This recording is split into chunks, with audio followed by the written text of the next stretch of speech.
بسم اللہ الرحمن الرحیم۔ پارہ نمبر 3 کا خلاصہ آپ کی خدمت میں پیش کیا جا رہا ہے۔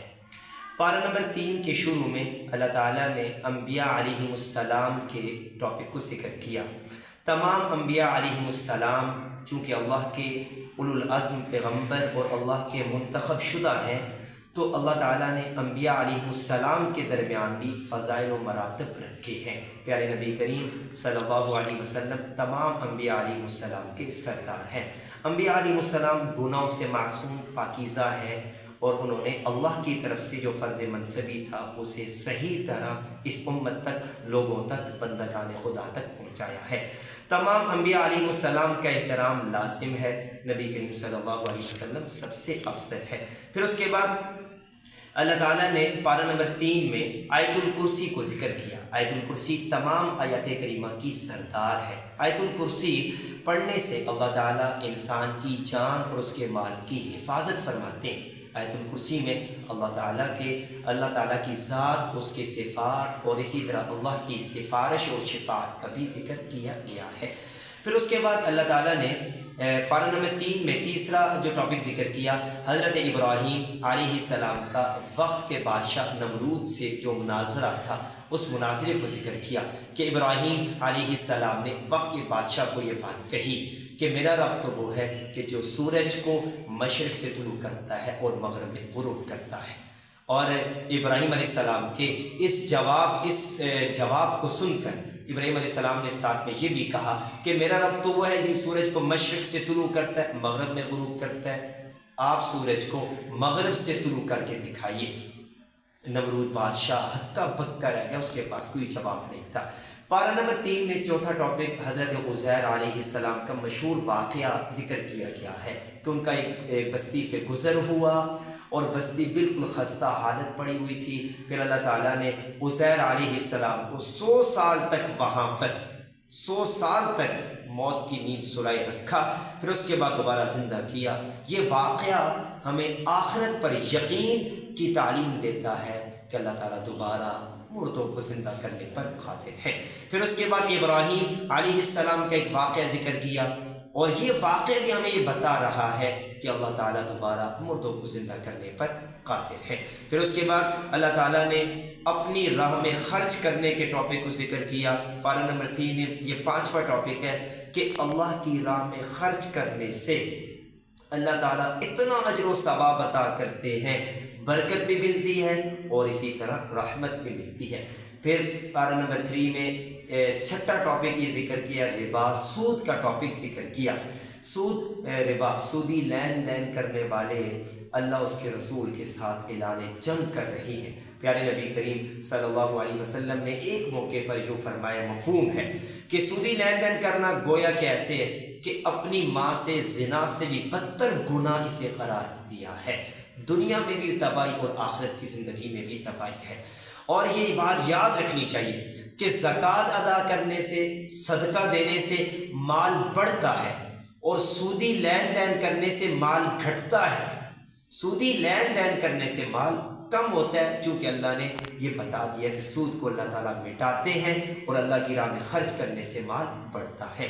پھر اس کے بعد اللہ تعالیٰ نے قرض کے لین دین کے معاملات کو ذکر کیا۔ بنیادی طور پر 3 شرائط، 3 ہدایات تھی۔ نمبر 1، جب بھی قرض لین دین کا معاملہ ہو اسے ریٹرن لکھ لیا جائے۔ نمبر 2، گواہ، 2 گواہ اس پر بنا لیے جائے۔ نمبر 3، اس کی لمیٹڈ، اس کی مقدار مقرر ہو کہ لین دین کا معاملہ کب تک ہے، یہ اماؤنٹ کب واپس کرنی ہے۔ اس کے باوجود اگر کوئی ایسا مقروض ہے، وہ تنگ دست ہے کہ اس کے پاس اتنی اماؤنٹ نہیں ہے کہ وہ آپ کو قرض واپس کر سکے، تو اللہ تعالیٰ نے بتا دیا آپ اسے مہلت دے دو اس کی خوشحالی اور مالداری تک، یہ تمہارے لیے بہتر ہے۔ اگر تم اسے اللہ کی رضا کے لیے معاف کرتے ہو تو مقروض تنگ دست کو معاف کر دینا یہ سب سے بڑا صدقہ ہے، یہ اللہ تعالیٰ کے ہاں بہت بڑے اجر و ثواب کا ذریعہ ہے۔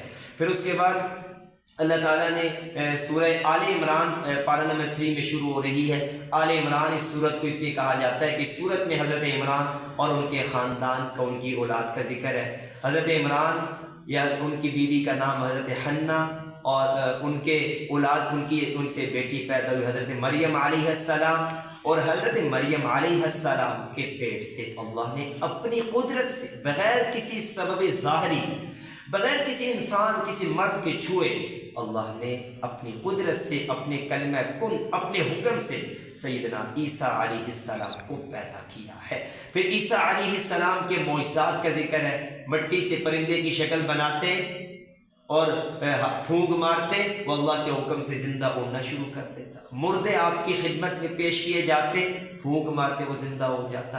اس زمانے میں کوڑ برس کی لا علاج بیماری ہوا کرتی تھی، عیسیٰ علیہ السلام کے سامنے ایسے بیمار لائے جاتے، آپ پھونک مارتے، وہ ٹھیک ٹھاک اللہ کے حکم سے شفایاب ہو جاتا۔ آپ لوگوں کو بتاتے کہ لوگ گھروں سے کیا چیز کھا کر آئے اور کیا چیز انہوں نے جمع کر رکھی ہے، یہ عیسیٰ علیہ السلام کے معجزات ہیں۔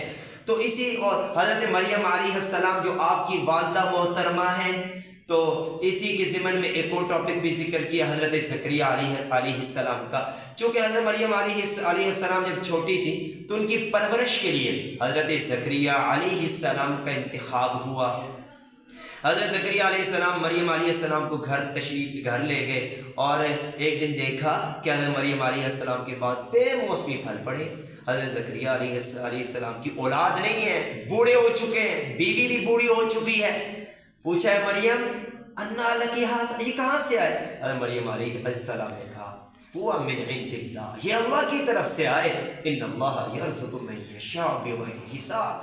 حضرت زکریا علیہ السلام کے دل میں وہ پرانی تمنا، وہ خواہش ابھر پڑی، اے خدا، اے اللہ، آپ مریم کو، اس بچی کو بے موسمی پھل دے سکتے ہیں تو آپ اپنے بندے زکریا کو اس ایج میں، اس عمر میں، بڑھاپے کی حالت میں اولاد کی نعمت سے بھی نواز سکتے ہیں۔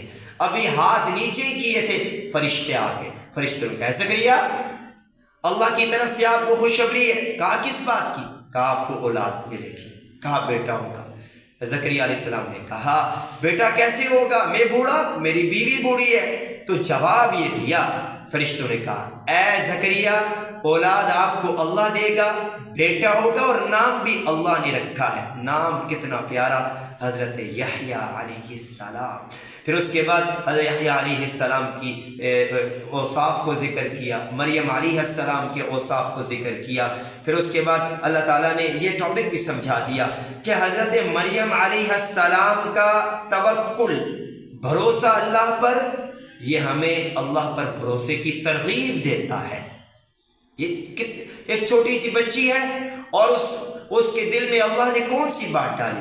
پھر اس کے بعد حضرت زکریا علیہ السلام کی دعا سے امید اور صبر کا سبق ملتا ہے۔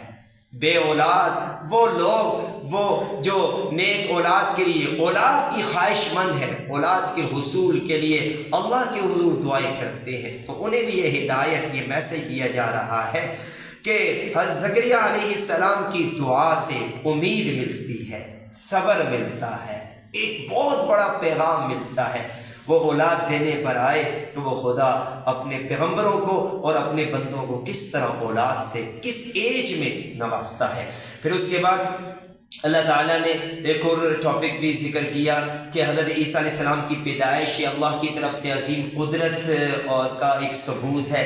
پھر اس کے بعد اللہ تعالیٰ نے پارہ نمبر 3 کے آخر میں انبیاء علیہ السلام کے وعدے کا بھی ذکر کیا کہ عالم ارواح میں تمام انبیاء علیہ السلام کو جب جمع کیا تو وہاں پر تمام انبیاء علیہ السلام سے یہ کہا کہ نبی صلی اللہ علیہ وسلم پر ایمان لانا ہے، نبی صلی اللہ علیہ وسلم پر ایمان لانے کا وعدہ تھا۔ پھر سورہ پارہ نمبر 3 کے آخر میں یہ ٹاپک بھی ذکر کیا کہ آخرت میں نجات کے لیے نیک اعمال کا ہونا بہت ضروری ہے۔ نیک اعمال کا ہونا، صرف مال و دولت سے نجات انسان کو نہیں ملتی ہے۔ اللہ تعالیٰ ہمیں قرآن کریم کی صحیح معنوں میں نور اور اس نور کی روشنی میں ہمیں زندگی گزارنے کی توفیق عطا فرمائے۔ پارہ نمبر 4 کا خلاصہ نیکسٹ ویڈیو میں انشاءاللہ آپ کی خدمت میں پیش کیا جائے گا۔ اللہ حافظ۔